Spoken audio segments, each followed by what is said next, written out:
Hello, my name is Juanita Martinez, and I am going to present to you my ETEC 594 project. This is my lesson design project. The problem in which the students will need to solve is which Spanish speaking country has a healthier diet and why. In the development of this project, um, what was essential is the problem. So, why this problem? In Spanish 1, we need to ensure that students are reading, writing, speaking, and listening in the target language for real world situations. And so, the first thing the students will need to do is research different meal times and or holidays and answer questions in the target language. The questions are basic questions like what do they eat for breakfast, what do they eat for lunch, what do they eat for dinner. They'll have to answer questions about health as well, like how do teenagers stay healthy in these Spanish speaking countries.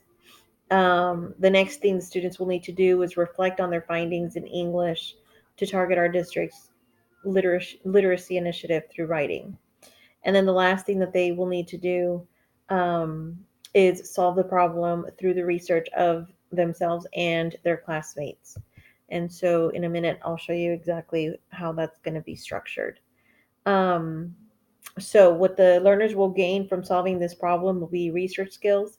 Through this project, the students will gain adequate research skills because we will be using databases, more online information. I'll provide them with some YouTube channels um, or YouTube videos of professionals that are speaking about health and diets and what to do to be able to lose weight. Um, or just to maintain their health as well.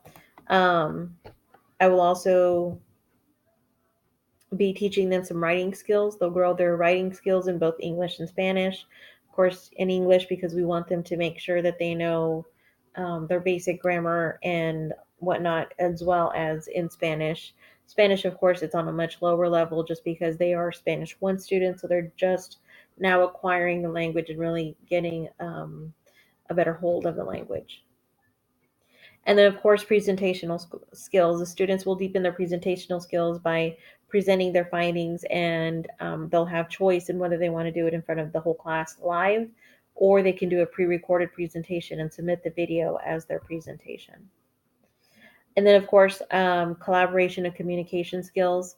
Of course, we know that this is very important for 21st century, as we know students need these for 21st century skills. So they'll work together to find information and create their presentations. They'll be honing in on their collaboration skills because they have to communicate effectively in order to complete a well thought out, informative, and effective presentation. So, how does this all fit into Spanish? Well, the TEECs themselves, this fits into the food and health unit.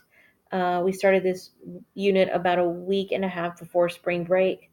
Um, so, we're about halfway through this unit. The project incorporates all three modes of communication, which is something that's required both at the state level and the national level. All students must be able to have interpersonal skills, presentational skills, and interpretive skills. The interpersonal skills come in when the students have to converse with each other in the target language. Um, and the presentational skills will come in when they have to present their actual findings. And then the interpretive mode will be when the students read articles from their assigned countries, as well as interviews, commercials, or shows from their countries as well. And again, I will provide to them some starting points on where they can go to look up some of this information, and they'll continue the research on their own. And then, of course, the timeline. So, when will the students get this completed? This will be introduced halfway through the fifth term, which is where we are now. They'll receive one day where the project is introduced and explained. This year, that one day was actually on Wednesday. Um, I will point out the amount of choice that they have for this particular project.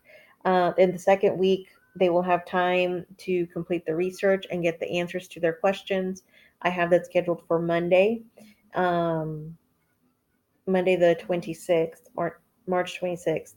And then a week later, they will have to um, do a brief run through of their project um, and a solid direction of what they have finalized for their piece. And then in the fourth week, in the last week of April, I'm sorry, the last week of, it's not the last week, I'm sorry, it's April 11th. So it's right in the middle of April. They'll need to submit their final projects either in digital video form or present it live in person. And so as we continue on, this design was developed by the Rockwell He Spanish 1 team. We got together as a PLC and we discussed what were the items that we wanted. And collectively and collaboratively, we tweaked and tweaked and tweaked, and we actually tweaked all the way up until a Monday morning this week so that we could make sure we got all the information we needed to provide to the students.